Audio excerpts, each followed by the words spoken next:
All right, we are live. Everything looking good. Let's go ahead and get this stream started.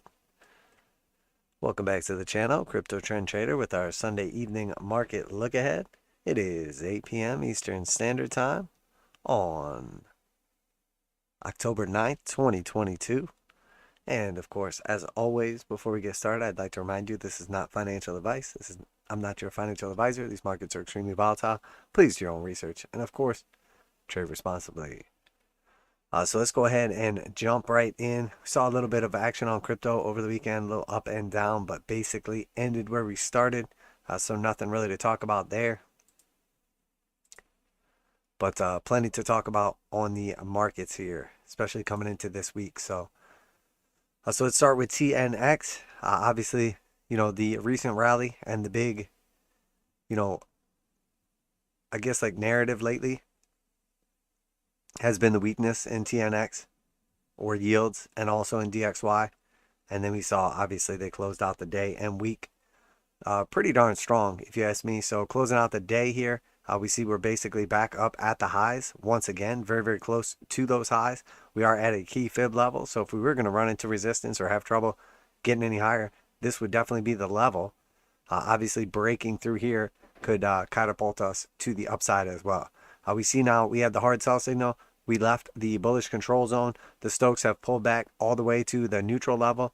Bunch of red histograms in a row. Now we see a little sign of life with a couple green ones. Still above the slope line. Slope line is still blue. We bounced perfectly off of the 21 moving average.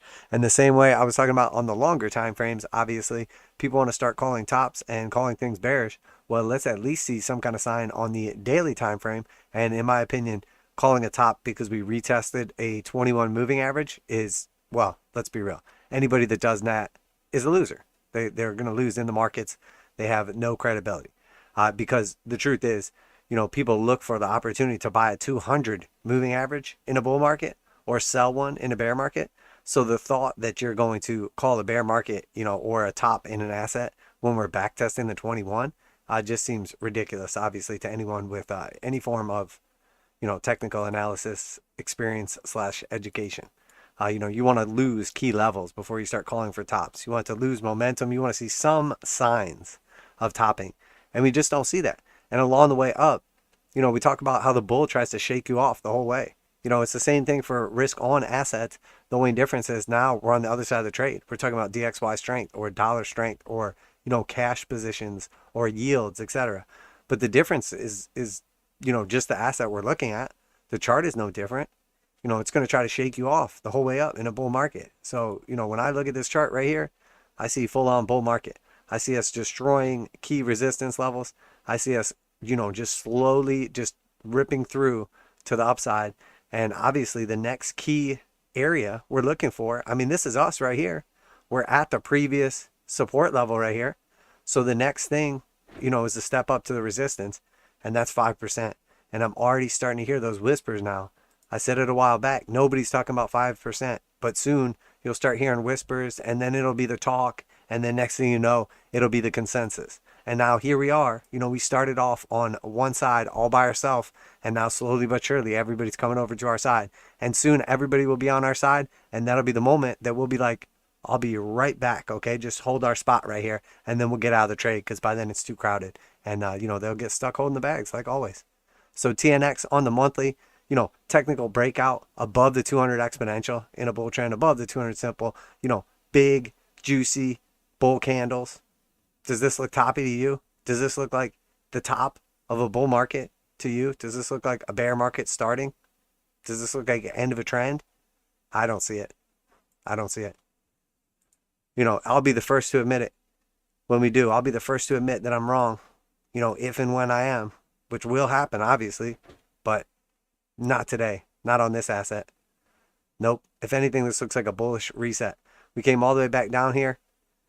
Price action came down over those like week after week after week, but it really went just basically sideways.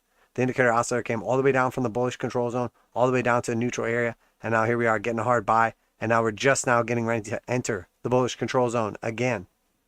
So maybe we get rejected. Maybe it rolls over. Maybe we don't go higher. Maybe we print bearish divergence. But let's wait for anything to happen before we just start picking the top. I mean, otherwise, it's going to be a long life if we come out here like these people every day calling a top, every day calling for the end of a trend. Not happening. Not anytime soon. So U.S. oil is next. So we talked about the U.S. oil situation. Obviously, been in this descending channel for quite some time. Confirmed the breakout through resistance. Got a back test of 200 exponential. We're expecting a back test of 200 simple as well. When we get up there, we'll have to pay attention to what price action looks after that.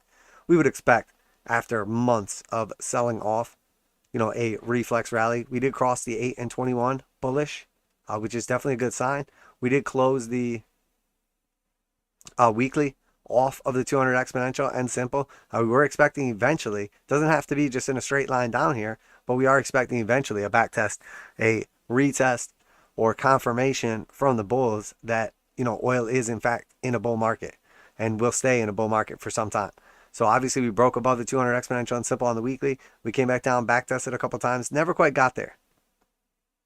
Crossed the 200 exponential to the upside, definitely a good sign. Both blue, bull market, and then we crossed the 821 on the weekly to the downside. Came all the way down, but we front ran the 200 exponential. So obviously that doesn't mean necessarily a bad thing. That could be it. That could be the bottom. And now we're going back to the upside. That is 100% completely a possibility. But the truth is, if oil starts going back up, I mean, the economy and everything else is going to be in a really, really, really bad place. That is the truth. Inflation is going to be in a bad place. Economy is going to be in a bad place. Everything's going to be in a bad place. So if that's what ends up happening, that's fine. I'm not wishing or hoping or praying for that, but things are going to get nasty. So I'm going to give it the benefit of the doubt on this one and say that this retracement is not quite done yet, that we're just doing like an A, some kind of B, maybe we push up a little higher, and then a C. We back tested the 8, we back tested the 21. So, I'm going to expect a rejection here for now, but only because I'm trying to be an optimist. And I know that sounds crazy, but I promise you, we don't want to live in a world where oil prices go to new cycle highs or new all-time highs right now with everything going on. I promise you. So we'll see what happens. Obviously, we're in the bearish control zone. We get the hard buy signal coming out of it, about to print. Multiple green histograms. Really, if we close, if realistically, if we start closing above the 8 and the 21 on the weekly chart with everything else lining up right here, I'm going to go from being an optimist to just, being long energy again. Because the truth is, reality, the future is not always pretty. So, when I look at this on the monthly here, U.S. oil, again, we had that 200 simple, we had the 200 exponential on the monthly the same way we did on the weekly, kind of lining up at that same area. So this to me looks like a front run. Now, here's the thing about a front run. The more optimistic, the more bullish people are on an asset, the more happy, excited, the faster they are to rush in to buy that asset on a pullback. So if enough of the market is convinced that oil is going higher, energy is going higher, then we'll go higher because there'll be more buyers than sellers. And that's all it takes to make a market, move to the upside. So what happened right here? There was bearish 4 months in a row price action. And rather than wait for the 200 simple where everyone knows that you would buy support, or the 200 exponential, instead people rush in and, front ran that. So let's see now, do we get above the 8 here or the 21 on the weekly, etc., reclaim these levels and then continue to the upside, at which point in time, again, based on that weekly, I'll flip back to being a bull and, no problem, no issue. 4 months of being bearish is plenty if the chart speaks to the upside. Right now, I think it's deciding. So we'll see what happens. To me, this looks like a relief rally for now. I think the most important thing for us to look at, there's a lot on this chart too, if I remember correctly. This is probably going to be, yeah, okay, decent amount going on here. What's the best way to do this? So let's just, let's take a look at it from our peak. Well, we could look at either one. Let's look at the macro peak over here first.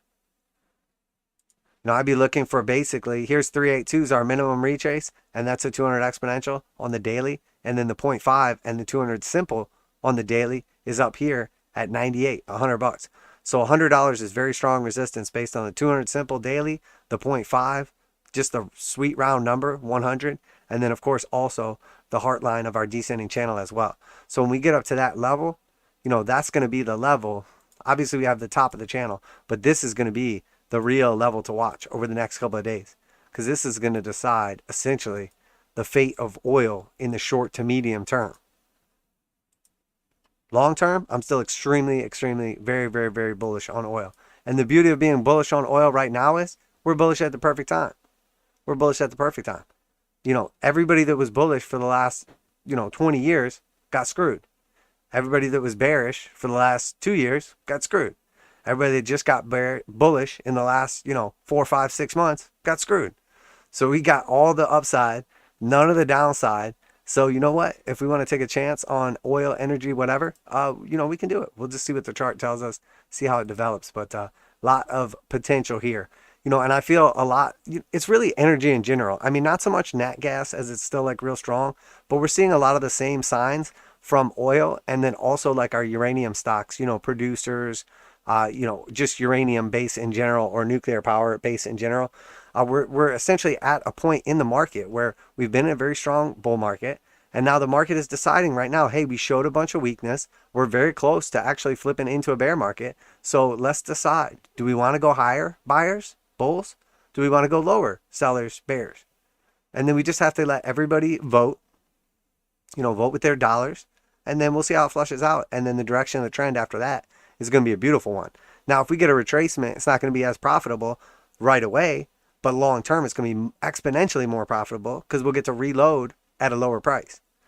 If the trend starts to pick back up, and we start to move back up, reclaim these levels, and move back to the upside, that's fine. It's a lot easier. We're going to make better money sooner. But, long term, obviously, we don't get those re-entries at those low prices. But as far as I'm looking at it right now, we're very close to deciding on these energy markets, very close to confirming into bear markets if the bulls don't show up and make their move. Rather sooner than later, honestly. So let's take a look at the Dow Jones next. So we're paying attention to some key levels here. We obviously have the low down here. We have the high right here, all-time high. And then here we are right at the 382. We talked about, obviously, this was our entry, looking for another bounce again. We sort of front ran it just a little bit off the 382, bounced up, got a rejection. And now here we are ready to put in new lows again. I would expect now when we get down there, the same way that we front ran oil on that recent pullback, people front ran the 382, or maybe they were just slow to buy the previous high before the Rona dump. Either way, no matter how you look at it, the next key level, is going to be that 382. So that's what we're looking for. We saw strong reactions at the 236 at that pre-Rona high, and then again at the 236 here, and then again we saw something in between the Rona high and the 382. So next reasonable step based on Slinky theory is a tap of the 382. So 28,200. These markets still look bad on longer time frames. I know people want to get excited and everybody got pumped up for that rally. This looks disgusting to me. This is like the worst possible scenario for the weekly. Okay, we're melting down. That's bad for sure. So what would be worse than that? Going down another week? No, that's what we were doing. So at least if we kept going down, at least if this last week we didn't have this bullshit fake pump, this attempted rally that got completely rejected, at least if we didn't have that, we would just have another red candle, and then we could look forward and say, oh, there's, we'll get a rally soon. We're oversold. We're selling off violently. There's no more sellers coming in. Like, all the things that people talk about for the reason we're about to get a rally. The problem is when you sell off a bunch and then you get a clear rally and it gets rejected really badly like this. I mean, a massive, massive wick rejection to the upside, trying to reclaim the 200 simple, trying to reclaim the 200 exponential, trying to reclaim the 8 moving average on the weekly. And instead, we got rejected by all three of them and then closed back below the 200 simple, which is now basically flat. 200 exponential already has a red slope. Hard sell signal. I mean, it's hard to put into words. We just had a big rally and it just got rejected. And you're like, that's not a big rally, whatever. You get my point. We just rallied enough that the rejection looks disgusting on that weekly close. So what do we expect this week? Oh, I'm sure we'll just rally up again, and then this time it'll be good. I mean, this monthly, just flip red, disgusting, sell off here, dead cat bounce off the Rona highs. Looks like it wants to go lower. Stochastics powerfully angled to the downside. All red histograms, red slope line. Looks gross right now. 3 weeks left in the month though, so anything can happen. We don't want to get too bearish right now, but again, we just talked about after you get a rally and a rejection, what do you expect? Further downside. Well, that's what happened right here on the monthly last couple months. We saw it happening in real time. We predicted it in advance. And now where are we at? New lower lows. So when we see the same thing starting to develop on the shorter time frames, no reason to think suddenly now this time's going to be different. This time's different. The Fed's getting ready to pivot. Duh. SPY is next. Hey, appreciate that, Yoda. He said clear and loud. Appreciate that. Hope you're doing all right today, my friend. And everybody else in the chat, good to see you guys, or not see you, but know that you're lingering in the shadows. Always appreciate everybody tuning in. Hopefully everyone is doing well. And obviously remember that if you listen to anything I say on this stream for any other reasons than pure entertainment purposes only, you will be living in a van down by the river. And not the good kind. So our SPY is next on the daily. Obviously, we see this playing out very, very nicely. We had put this in play, our leg in for this bear flag. And, we're already like 2/3 of the way through it now. So, at this point in time, it's like how much more right could we possibly be? I mean, I guess another 7% right, sir.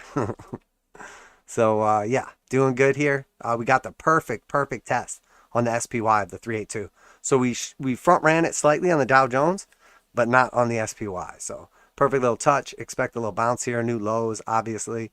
Seeing some, it's trying to push back up here again. But again, looking like dead cat bounce to me off of key support. Our weekly close now. We are still hanging on to 200 simple for now. So funny how that worked, right? We came down to 200 exponential. I told you guys I was expecting a slightly lower push to 200 simple. But once we started to bounce and build strength, we captured that rally back to the upside. We got rejected exactly where we expected at the 200 simple and exponential on the daily, which now looks like a rejection of the 821 cross on the weekly. Funny how that works, and the reason we use these specific moving averages.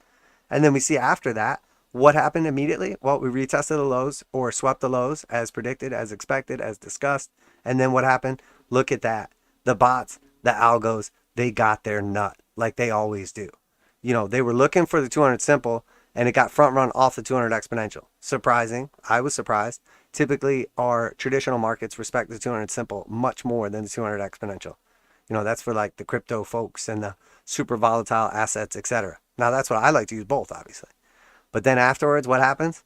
Come down here, fulfill the algo, get the nut, push the price back down to that area. And it wouldn't even matter if we waited another month to do it, and then, or 3 or 4 or 5 months to do it. And then by then, the 200 simple was up here and we put in a higher low, it would still be the same for the bots and algos. They don't care as much about the level when it comes to moving averages. They care about the actual moving average itself. Now with fibs, obviously, the horizontals is much clearer. It's much more of like a decisive swing or, touch in the market, pivot, whatever you want to call it.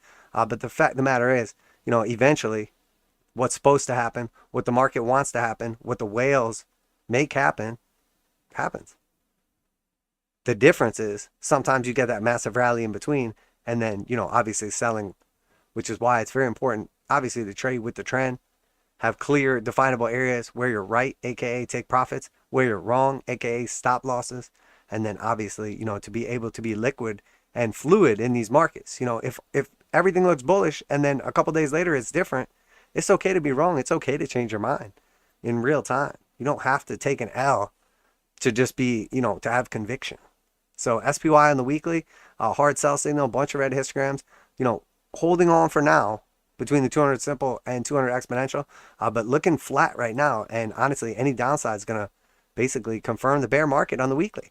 We talked about how close we were way back when to confirming the bear market on the daily for all these assets and what it would take exactly and what it would look like and what the levels would be in advance and the predictions and all that stuff. And then it played out perfectly. And now here we are months later doing the exact same thing, but now instead of on the daily time frame, we're on the weekly time frame. And when I see that happen, I think, wow, I wonder if the same thing's going to happen again. And we don't know for sure, but we know what happened on the daily. We know likely, it's at least testing, threatening to happen on the weekly. And then what, a few months from now, 6 months, 9 months, 12 months, 2 years, maybe we'll be saying the same thing on the monthly time frames as well. So we'll see. SPY on the monthly just confirmed the 821 cross the downside, clear rejection after a pretty aggressive selling. So we break down from key support, we find support, push up, break down from key resistance on a rejection, then break down through that key support, then back test back that key resistance. Now it was support, now it is acting as resistance, and then once again we would expect to go lower. We have a very, very strong support on the SPY at like 324. That's what I'm looking for. All red histograms, red slope line, powerfully angled stochastics to the downside, very close to entering into the bearish control zone. 821 bear cross to the downside.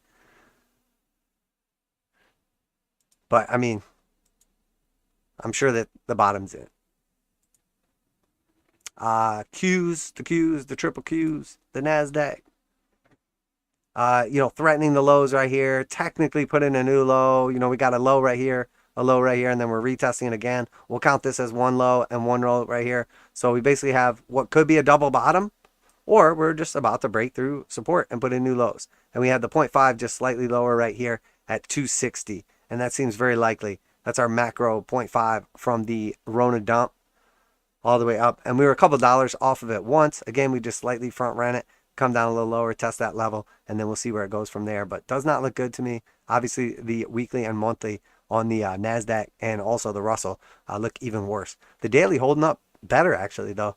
But we know why that is. We've talked about it multiple times.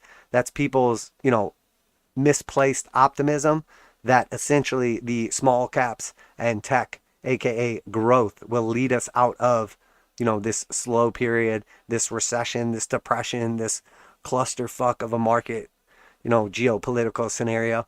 But the truth is that's not what's going to happen. And all those people will get wrecked. Well, they can't even get wrecked because they're already wrecked. They will get wrecked more. They will continue to get wrecked. They will, their journey of rectum will continue. Wait, rectum? Like rectum, not like rectum. You know what I mean. iShares Russell 2000 ETF, the old ruddy, down here threatening the lows once again. So we know what this means. Everything's at support once again. The problem is this time, last time we saw a bunch of stuff coming down to support, we were preparing for that bounce, expecting it, and that was this bounce right here we were able to capitalize on in crypto, stocks, etc. The problem is now we're back down here at these levels again. So now what? Now we're just going to bet on that same bounce again and just a lower high? Possible. Definitely possible. I think we should look for some signs, some clues from the market that might be happening. I don't see them yet, though. All right, so now let's talk about the exciting shit.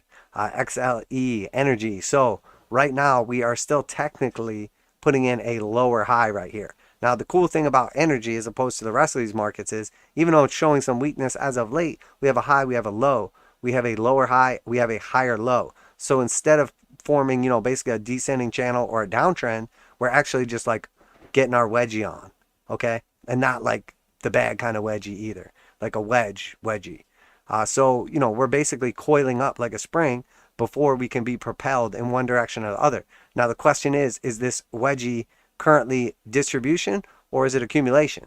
Are people selling into this range and it's tightening, and then eventually the price will break down once the selling has, reached its potential?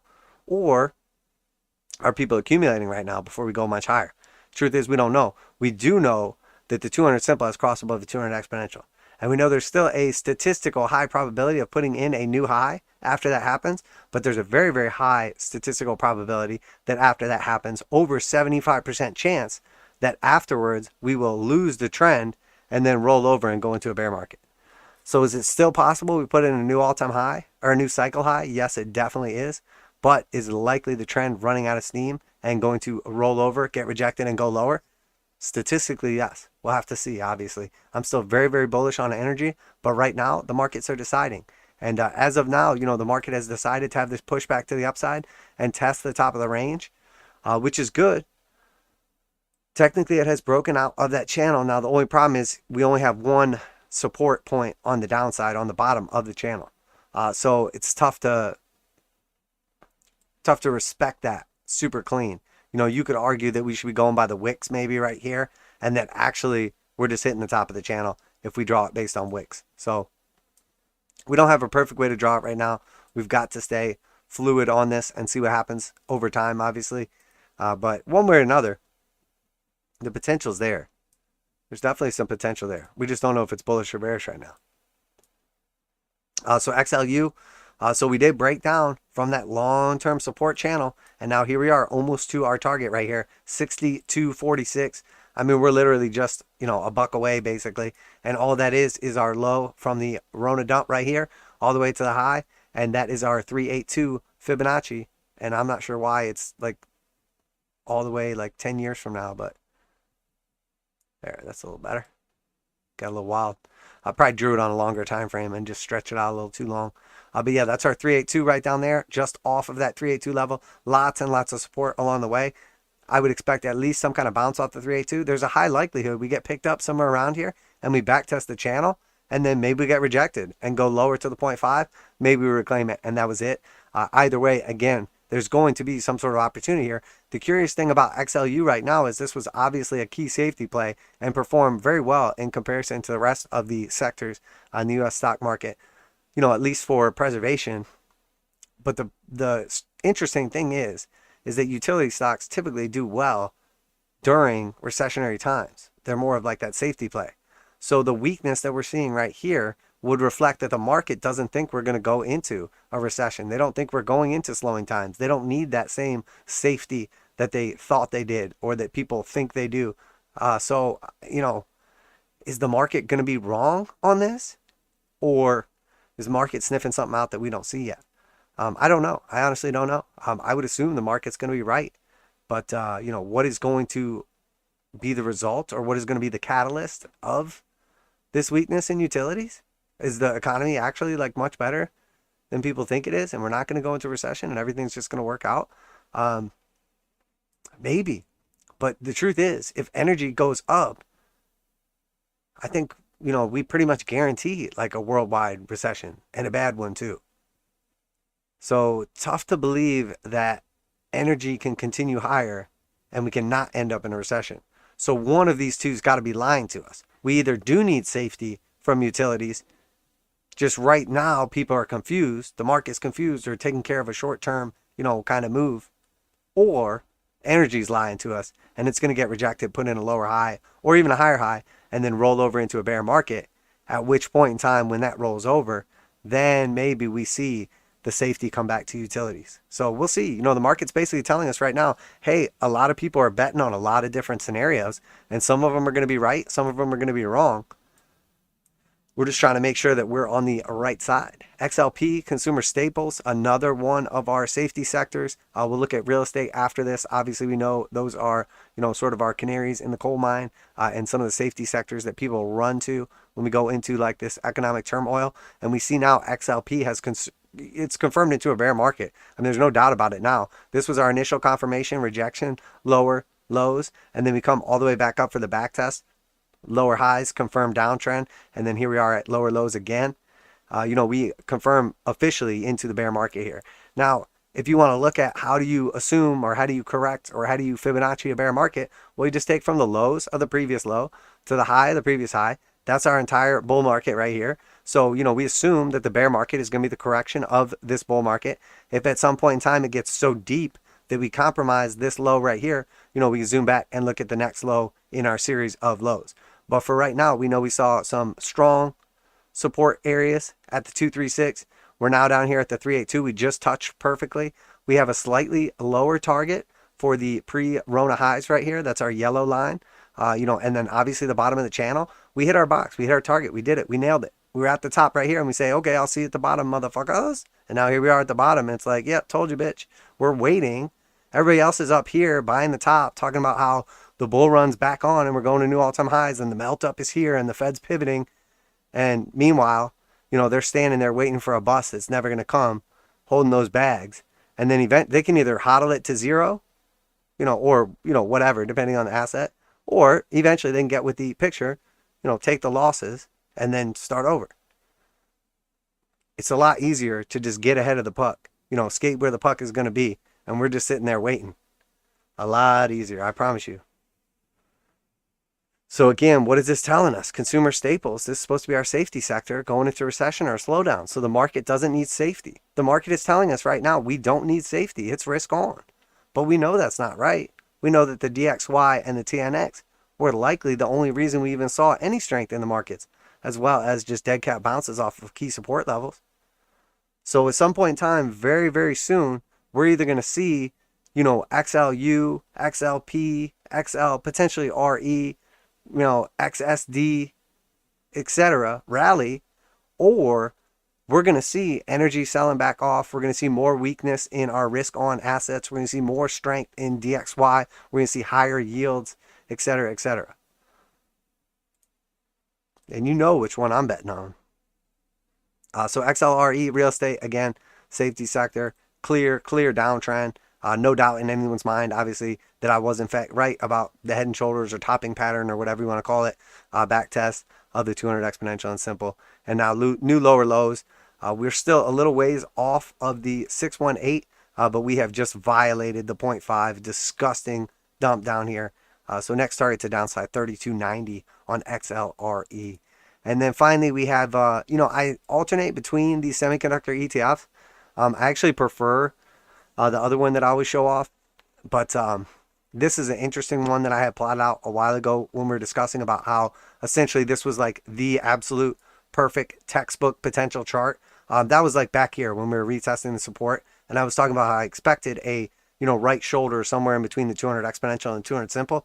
Well, we did it. And, obviously our fib target was somewhere between the 0.5 and the 618. Again, we did it. We nailed it. We got in between our two key levels based on moving averages, based on Fibonacci's. And now here we have painted a beautiful, beautiful picture. Or should I say the bears have painted a beautiful, beautiful picture.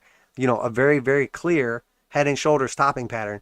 And the reason I say this is a beautiful picture is this is the absolute textbook fucking picture of a head and shoulders top based on Fibonacci's, moving averages, and just all around chart patterns. I mean, this is beautiful. You have a strong rally to the upside. You top out, you backtest the 200 exponential and simple. The 200 simple crosses above. You continue to the upside and put in a new cycle or all-time high. You then backtest the 200 exponential and simple again. We actually crossed the 200 exponential back up and then the 200 simple cross above again. We backtest that, confirm into the bear market, and then the backtest of the 200 exponential and simple for like after the lower low, final retest and confirmation, then draws our right shoulder. I mean, that's literally as textbook as it gets. So we know if this is going to play out, which maybe it won't, but maybe it will. And if it does, we know the measure move from the top of our head and shoulders pattern to the bottom of our head and shoulders pattern is pointing down here all the way at like 92.50.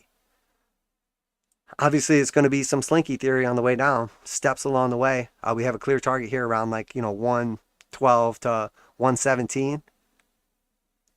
But, we know what semiconductors are. We know what they're used for. We know how important the narrative has been throughout this entire bull market and semiconductors and the shortages and all that stuff. So if we're seeing the semiconductor space top, which we've been discussing for some time now, obviously, that was our canary in the coal mine. That was one of the four horsemen of the apocalypse. And now here we are, the horsemen are riding around in circles, rallying up for the Armageddon. And we're just going to sit here and look the other way? I guess. I mean, AMD down like 15% in a day. NVIDIA, rectal destruction. I mean, we know what it is. DXY on the daily. Again, everybody calling for the doom, the gloom, the death of the dollar. Blah, blah, blah, blah, blah, blah, blah, blah, blah. And here we are, back at the highs. Does this look like the beginning of the bear market? Does this look like a confirmation of a bear trend? We literally didn't even cross the 821 bearishly. Everybody that called out the dollar and said, this is the one, this time's different, this is the top. Well, look at them once again, looking like fools. Absolute fools. And then we come to the weekly right here. Look at that weekly. Everybody was real bearish on the weekly when it was down here and it was all red. And then what happens? Gets picked up completely off the 8. What did I literally say? I say the last thing I'm going to do is get bearish on the dollar after the 200 exponential crossed above the 200 simple on a weekly for the first time in literally years, and we're not even breaking through the weekly 8 moving average. We have not even retested the 21 moving average on the weekly since February. Since February.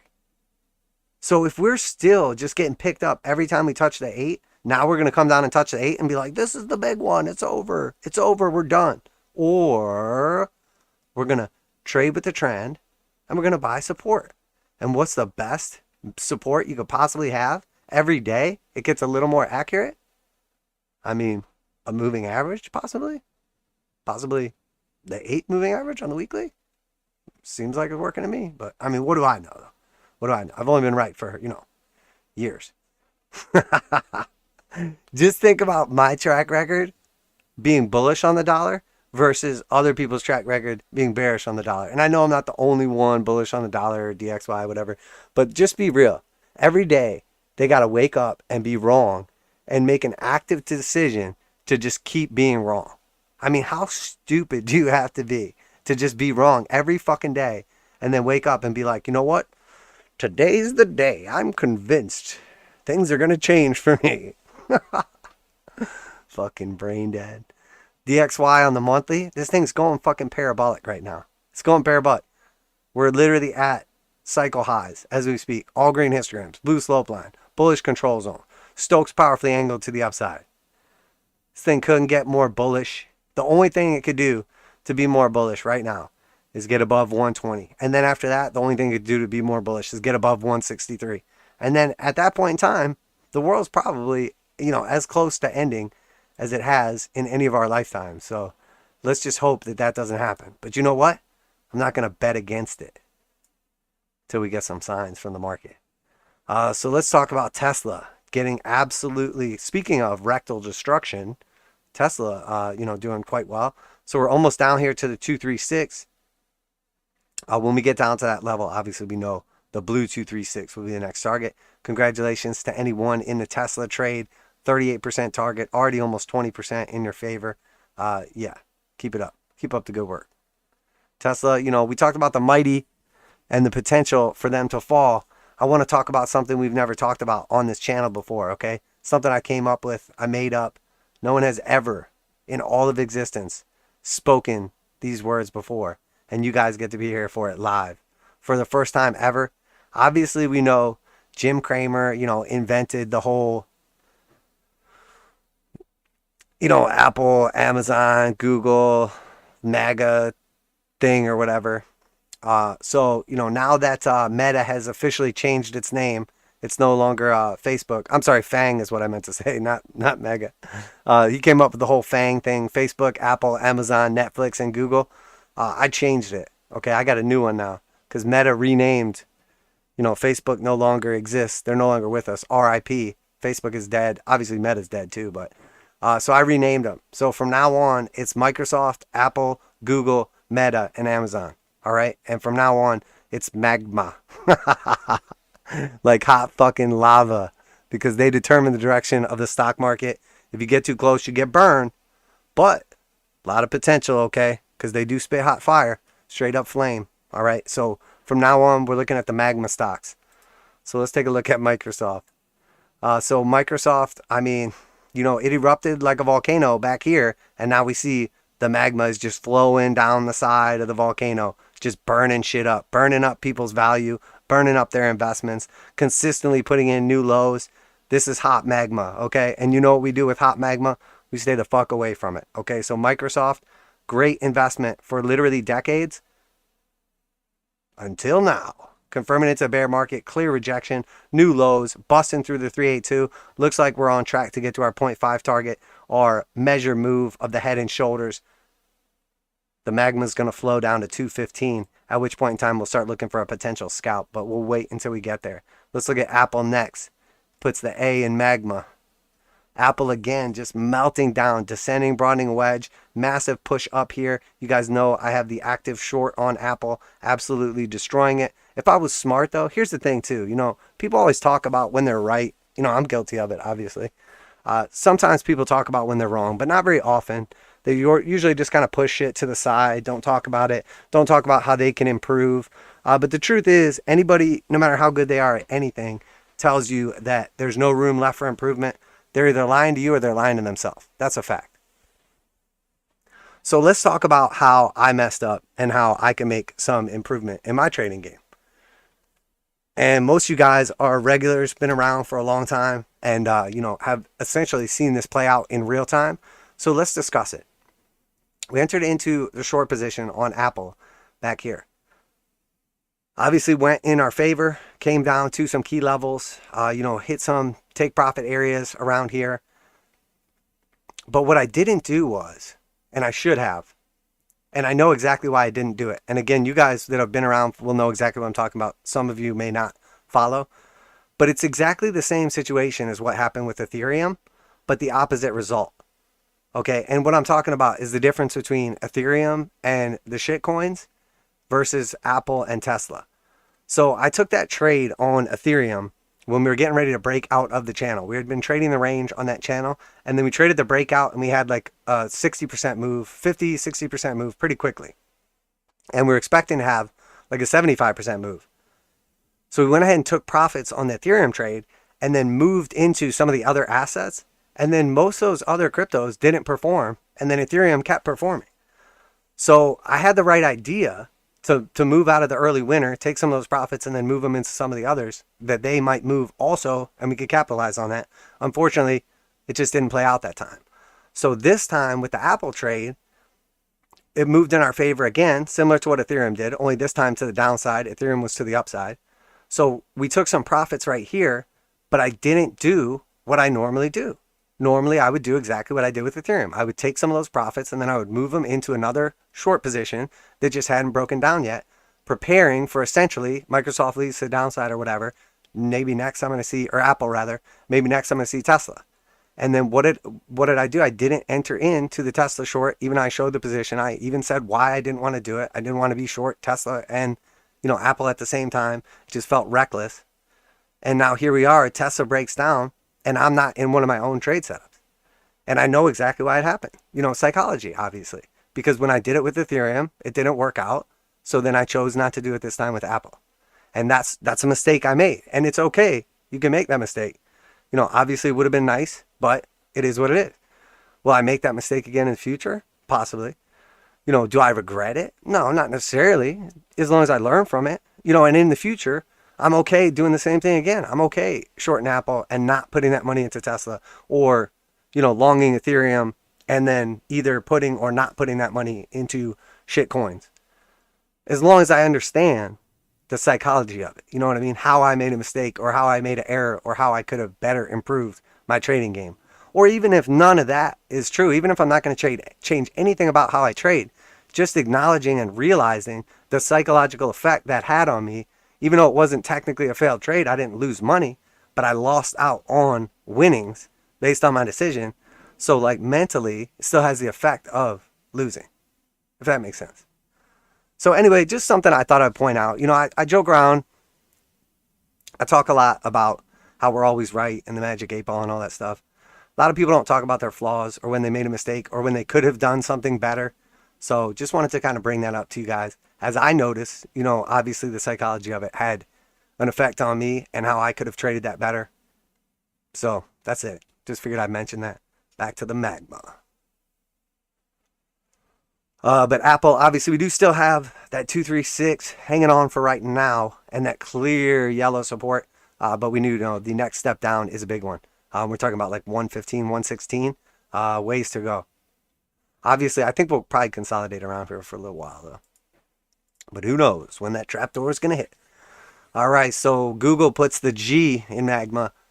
So we're down here essentially at key levels already, putting in new lows. Not since the last couple days, but we're at that 382. We're halfway through our next leg down. 0.5 is our target for that. About 87 bucks on Google. And here's our Meta. Meta obviously has been melting down for some time. I mean, this is hot lava flowing down a hill if I've ever seen it. Just constantly putting in new lows. This magma is flowing all the way to zero if you give it the opportunity. But we do know there's some pretty clear support down here around like 121 to like 124. So be looking for that level.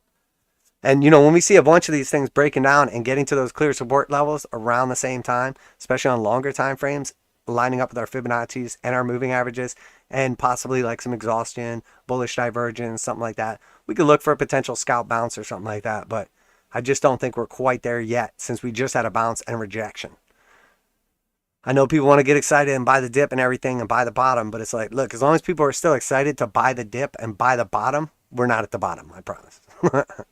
Amazon is next, wrapping up the magma. This one's, again, still holding on strong. Now we are threatening to come down here to those lows. We know if we break through those lows, there's nothing stopping us from just coming down here to a new low. Likely is what happens. So probably going to be down at $100 pretty soon. Probably going to a hundo pretty soon. All right. Let me jump in the chat really quick. What's up, honkiness? Good to see you. Yoda said, Rector, I have been many years ago. IBS, I have now. Good to reminded be every day. That is not good to be reminded of every day. That's funny. So gold is next. Obviously, we saw a little strength. We're seeing a little weakness now. Consolidating around these levels. It's good we reclaimed this key support around like 1675. Definitely good. But this isn't exactly like instilling confidence in me. Silver, we saw the majority of the measure move get hit, back test at 200 exponential, consolidating. As long as we hold above this level, I think it's likely we come up to the 200 simple, possibly even the measure move. Same with gold. We could definitely creep back to the upside some, but the structure has been damaged badly. So we need to repair the structure, and the only way we can do that is with bullish momentum over time. So go ahead, bulls, do your thing.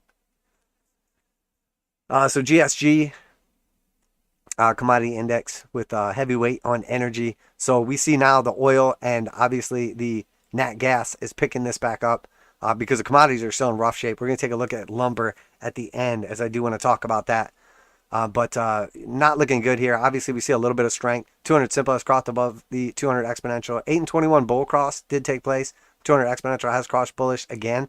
So it looks okay. It looks like it's going to bounce the blue slope line right here and continue to the upside. We just have some resistance along the way. We got to get through 23.48, and then we got to get through this real tough resistance up here at about 26.35. But obviously, momentum is slowing, so this is giving us some mixed signals. We would have expected some kind of more aggressive move of the 200 exponentials getting bought up. Didn't happen. So now we're going to break through them, and all of a sudden, people are going to be super aggressive on this, and it's just going to rally to the moon. Does not happen often. It can, but that's not what usually happens. So LNG, Cheniere Energy, obviously some liquefied natural gas in the easy. Up here at the highs again. Having some toughness at this resistance right here. Looking sort of like a triple top right now. Now, it could easily continue and just move to the upside. We're at the highs, but we got to see it break through this clear resistance. We do have a hard buy going into it.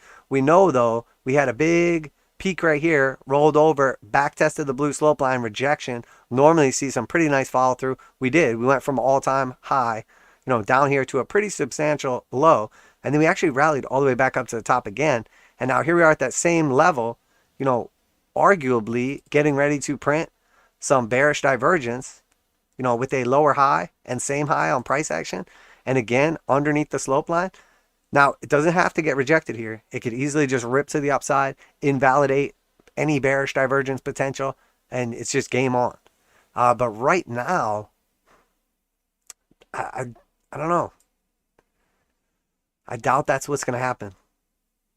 But we'll see, though. I've been wrong before. It's just one of those situations where you see something playing out, and you see the way everything is printing down here, and you've seen it enough times to know that there's a higher than usual probability of rejection right here. Normally, if we're at all-time highs on something and we're banging our head up against it, or cycle highs or whatever, I'd give the bias to, continuing to the upside. But there's a bunch of red flags here showing up for natural gas. And again, that doesn't mean we don't put in a new high, obviously. MOS, Mosaic Company, again, just trying to hang on to this. Now we are still putting in a triangle, so arguably, a bull flag or pennant or something like that, depending. Below 200 exponential, below 200 simple on top. Both still technically have a blue slope for now. Doesn't look great. It's been cooling down for some while now. Maybe we start picking back up and continuing to the upside. If this whole fertilizer thing, if all these narratives that everybody's been pushing for months and, the last year, if they're all true, should see it reflected in the prices of, speculative assets. URNM, obviously a little proxy on our uranium space. Here at key support, the heart line of the channel, key fib, the 200 exponential and simple, the 8, the 21, just a clusterfuck of support and resistance right here. So we know, obviously, if we find support, we continue up. We have that same descending resistance at the top of the channel, which we were just at. So that tells me, hey, maybe actually, and again, I don't get too crazy with patterns. You guys see a lot of like patterns on the charts and stuff like that. I sketch stuff out, like little hypothetical what ifs or what I think might play out. Doesn't mean it's gonna. Typically we see, a head and shoulders as like a topping pattern after some kind of run to the upside or something like that. But the psychology of the head and shoulders is much more important than the actual position of it. You can have a topping pattern or a bottoming pattern in the middle of a consolidation. Doesn't change the whole macro outlook. This doesn't have to be the topping pattern for the whole trend. It just means, hey, we had a nice little rally right here, and now it looks like we're going to top out, possibly come back down, revisit that level. And if that level breaks, we're going to break back to the downside, and likely that breakdown to the downside, measure move from the head down to the neckline. Where's that take us to? Probably some other key targets, somewhere around the bottom of the descending channel, somewhere around the 382, maybe the 0.5 if we overshoot it. I don't know. Seems likely, though, we end up right down here at our target. So we'll see what happens with that. But, man, honestly, I'm spoiled on this channel because it's still really small. And, it's mostly like members and just regulars who watch all the videos. But the uranium breakdown I did, it's like an hour-long video. I basically looked at almost like 20 different stocks for uranium and nuclear. And I gave my outlook literally repeatedly about how bullish I am overall on the space, but how I see short-term downside. And I kid you not, it's by far the most hated video I have ever released. And that tells me that even the uranium sector has become a full-on cult. I mean, just absolutely ridiculous how culty these markets are. And you know why that is? People always say some people say things like diversification is key, don't put all your eggs in one basket, never say all in, risk management is key. That's stuff that like intelligent people say, like yours truly, and many, many other people as well. And then there's a lot of other people that say you don't get rich by diversifying.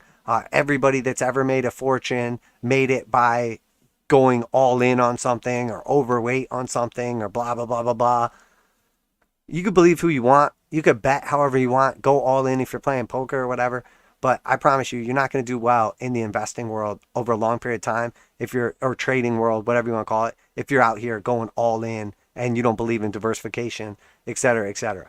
Because I'm going to tell you right now, more people have lost a potential fortune or lost a real fortune over waiting something because they were sure they were right and then they actually were wrong or early, than have ever lost money diversifying. No one has ever went broke diversifying that wouldn't have went broke way, way sooner going all in on something. So please just protect your future. Be intelligent with this stuff. Obviously, it's not financial advice. You do whatever you want. But when I see the cult-like mentality, and I'm asset agnostic, okay?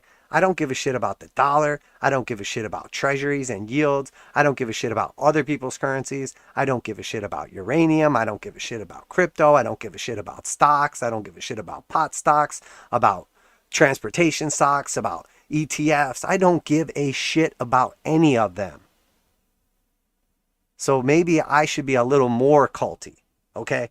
But there's definitely I'm all the way at one end of not giving a fuck about the assets, and then there's a whole group of people at the other end that are full-on brainwashed cultists. Please, you don't have to be like me, but meet me somewhere in the middle. Please do not live the cult life. Jesus, the last thing you ever want to do, and I saw this happen with people. I watch people essentially bet on one specific sector or one specific stock or one specific crypto or whatever, and then everybody else that bet on a different pot stock or a different crypto or a different whatever, they all got to reap the rewards of their conviction and of their investments, speculations, whatever. And then these people, the ones that bet on XRP or that have been betting on cannabis stocks for the last couple of years while they just melted down, they're all poor or have less money than they started with. And everybody else, 5x, 10x, at least 2x, maybe 100x. Please don't be that person. Please don't be the person who has to watch everybody else get rich to learn the lesson and not be one of them. So Tilray on the daily, speaking of things that will make you the opposite of rich, had to turn billions into millions. These pot stocks, obviously, we've been talking about them forever. Maybe this was the big spring. We break down to a new low, shot up to the upside, gave back 95% of the candle, and now here we are back at support again. So, we're at the 821. It's about to bull cross. We should be bearish here technically, but, we're at a bunch of support. So, I don't know. Maybe Tilray finds support at like 314, and then we really get the push to 487. But, how much conviction is anybody to happen when every time we get a big bull candle, it just melts back down? Not a lot. So, what's the likelihood this is the bottom, was the bottom, and that's it? Not very high, but doesn't mean we can't have some upside. And again, I talked about it, many times. Once something's under $10, I absolutely will not short it. The moves when something's down here at a couple dollars like this are like ridiculous. This thing was at $9 in March. It was at $9 and now it's at $3. So in a few months, it got cut by, 66%. And that's nothing. That's nothing. So when this does go back into a bull market, the potential for gains, even if we don't get to the absolute peak that we've ever been at, maybe we do, we're talking about 5,000% back to the highs. We're talking about to the all-time high peak right here, almost 10,000%. From 3 to 300. From 3 to 300. So there's no reward to the downside on this. What are you're gonna sell it at 3 so it goes to 0? And then you make $3 a share? Congratulations. Think about that. So you're betting it goes down by 100% and goes to 0 from 3. Or you can bet that it goes from 3, potentially back to, the all-time high, the last peak right here, a lower high, whatever. But you're talking about a 7x, a 10x, a 100x versus, a 100% or 1x. There's no more returns to the downside on these things that have gotten beaten down like this. All the risk is to the upside, being short on these. So again, I'm not going to lose conviction, but I'm not going to gain conviction right now. You got to prove themselves to me. But the potential, the asymmetric potential for these pot stocks, and we'll do the same thing in crypto, whether it's 3 months from now, whether it's 3 years from now, we'll be down here buying the lows, picking up some of these penny stock cryptos or dollar stock Bitcoins or whatever, for nothing. Conviction, playing them forever. And how many people got just chopped up right here? We were able to capitalize on this move to the upside through this range and then just get the fuck out and sit back on the sidelines again. We scalped a couple of these little moves along the way, but gotta just know, anybody that was just holding or dollar cost averaging or just hodling on these pot stocks is wrecked. And it's the same thing with cryptos. It's the same thing with, biotech or, whatever other profitless garbage tech people are into. Frustrating. LBS1, lobster futures, okay? Those crustaceans from Maine, that's the ones this is lumber. This is the wood. This is about them trees, okay? LBS1, lumber futures at 445. Recently broke down to a new low. When we zoom out on this chart and we look at long term on this lumber chart,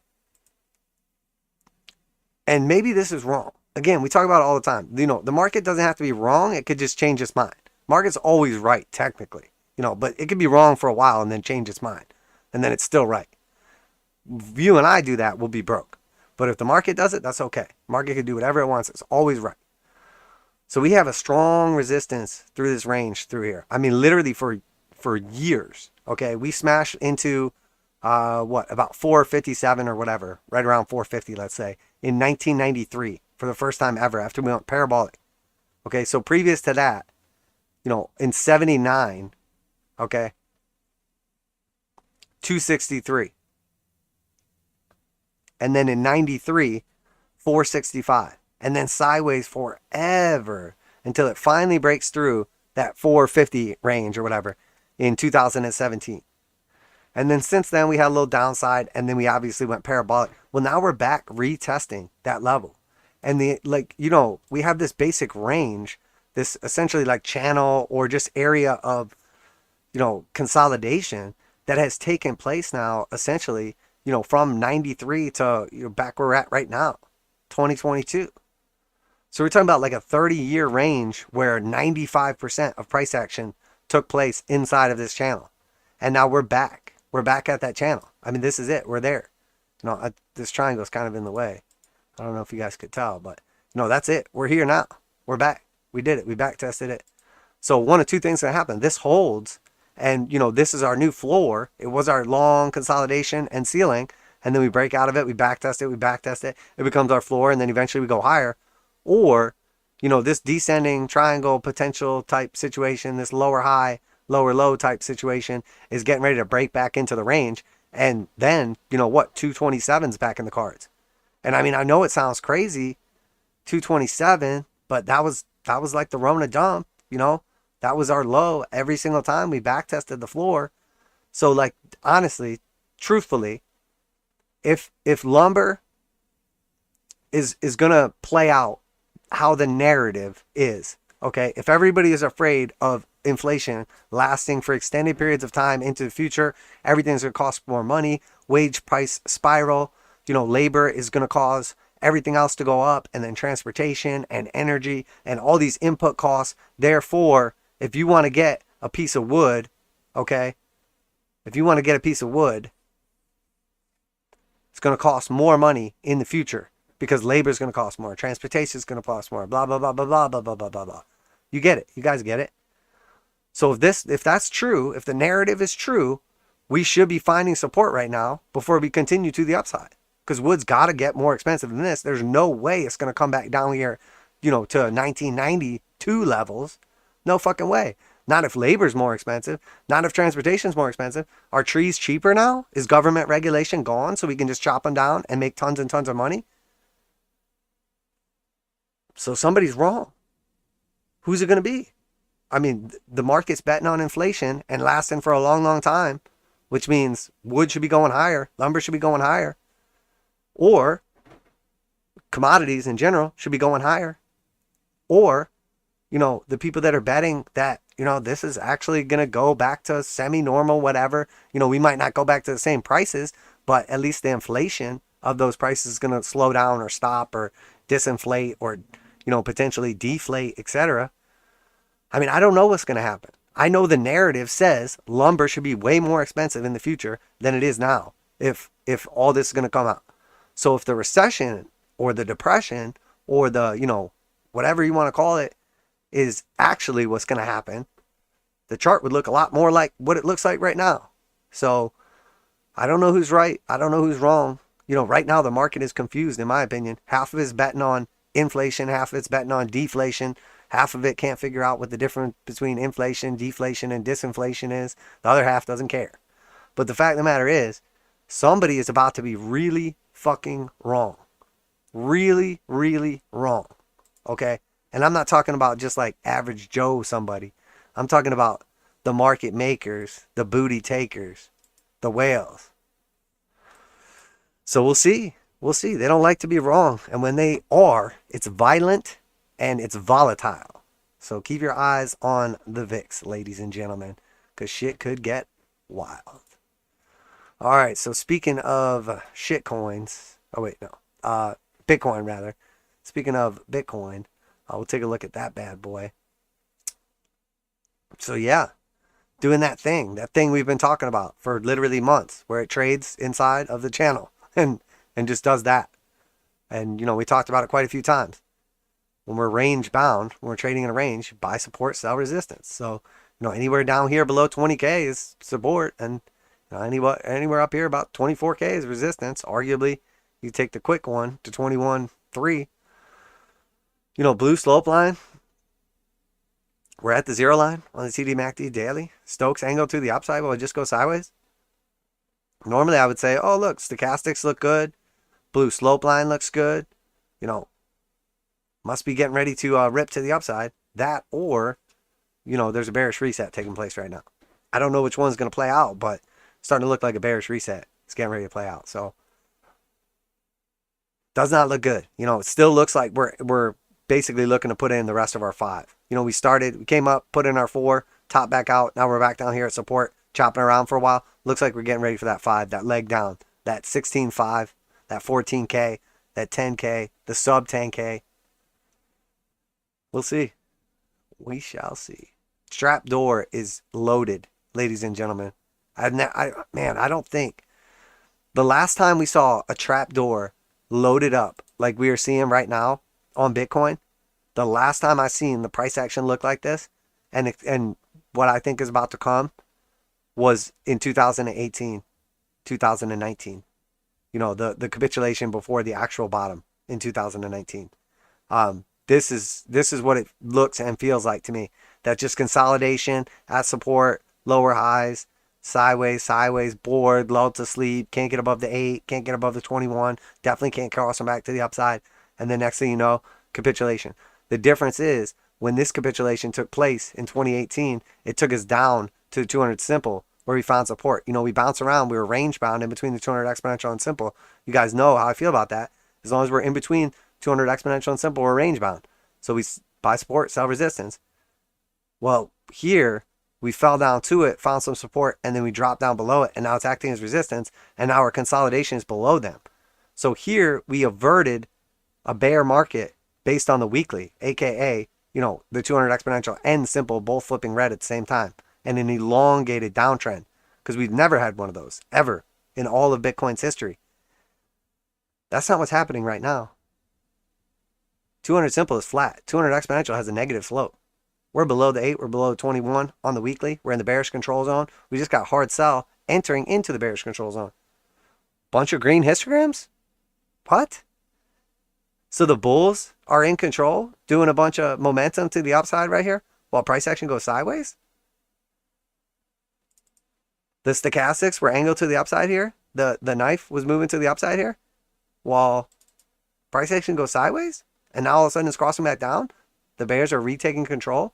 They were just hanging out right here, letting nothing happen, distributing, taking a dump on the bulls right before the trap door hits? I hope I'm wrong, you know, because I know a lot of people are way too overinvested in crypto, in Bitcoin, in, you know, risk on assets, etc. I hope I'm wrong for your sake, because I don't have anything to gain by prices going much lower. Like, not directly. I mean, obviously I'll buy much lower, but, you know, I'm not like net short on Bitcoin or something like that. I mean, I guess I technically am. But I mean, the fact of the matter is, a lot of people are going to get devastated if this trapdoor falls out. So please don't be one of them. Please be responsible.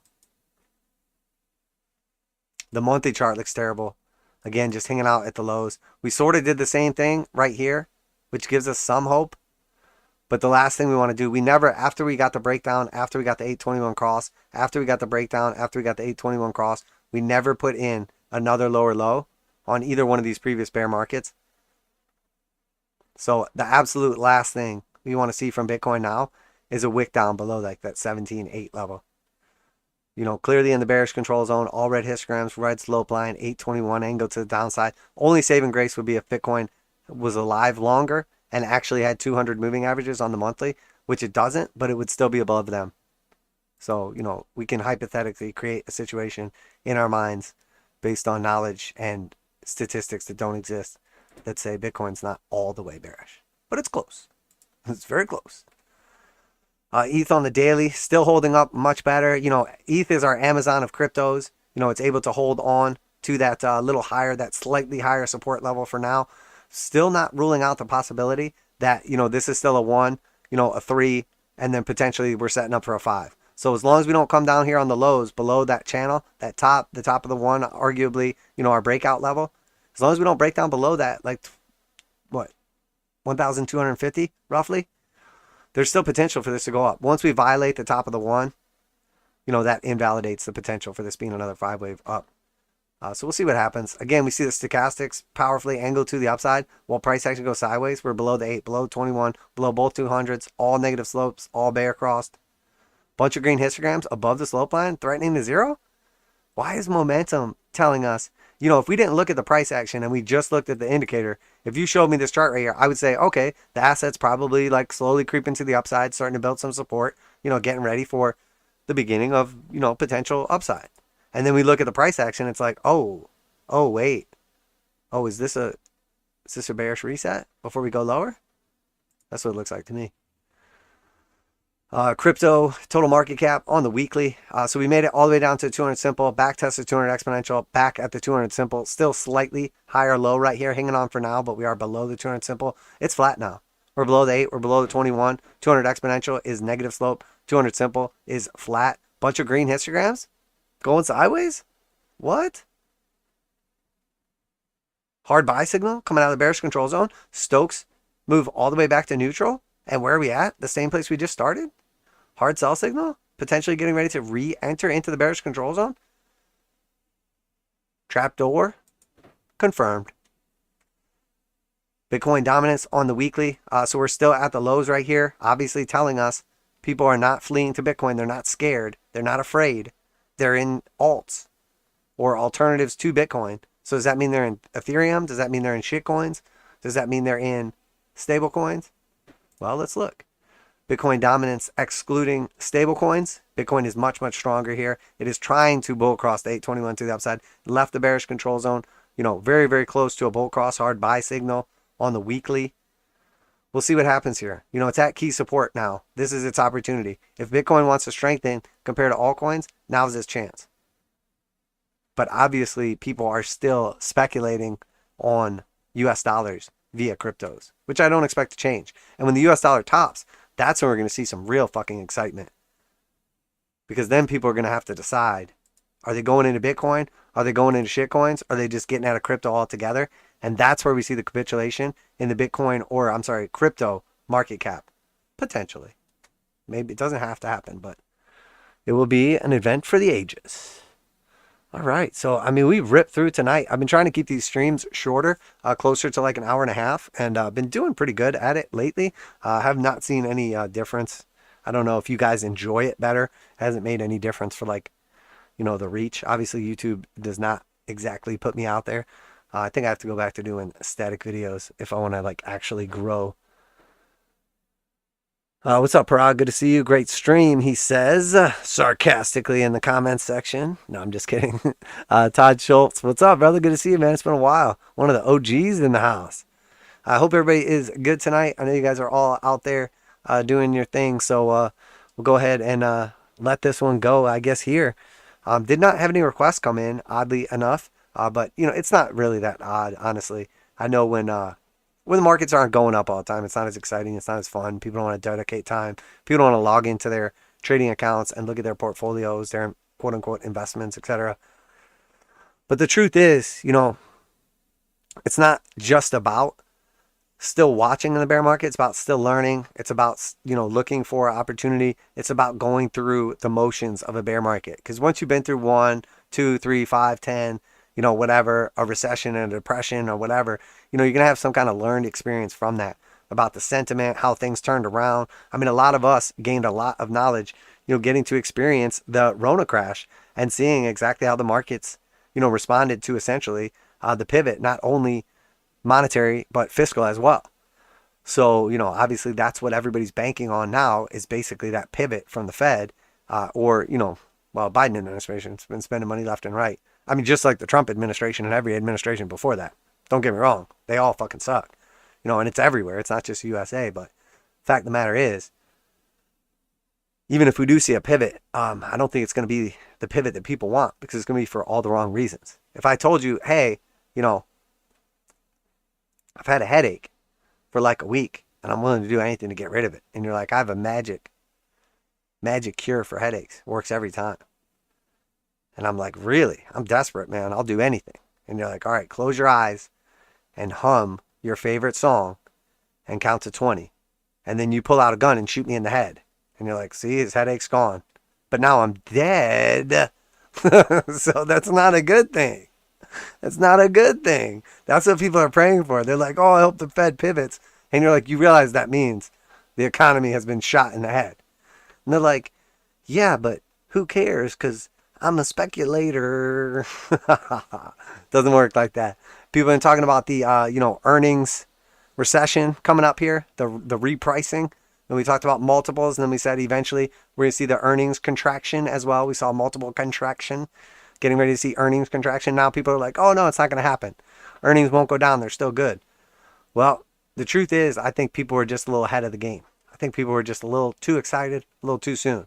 We've seen Nvidia, we've seen AMD, we've seen, Walmart, we've seen all these companies coming out, FedEx, all these different companies now all of a sudden saying, hey, actually, oh, and wait a minute, transportation, semiconductors, some important areas, what we're seeing in, energy, etc. These are all of our sectors for, basically red flags.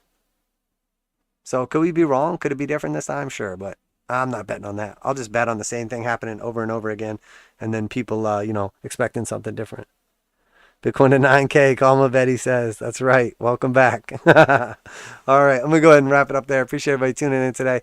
I'll see you guys on Wednesday for the 8 p.m. stream, and then, of course, on Friday for our 11 a.m. weekly market wrap-up. I appreciate each and every one of you guys for tuning in today. Yoda says, sometimes I wonder how selfish investors can be, cheering for a higher unemployment just so they can get their nut and wishing for people to be jobless. I don't know what you're saying, Yoda. It makes no sense because it's all like normal. Shouldn't it be like backwards? Shouldn't it be like sometimes wonder I do how selfish investors can be? Higher cheering for prices they are unemployment thing. I can't do it, man. I can't do it. I don't know how you do it. But anyway, you threw me off for that one. So everybody have a great night. Appreciate y'all tuning in. And we'll catch you guys next time. But I do agree with you. People like Kathy Wood, they're calling for the big pivot and all that stuff.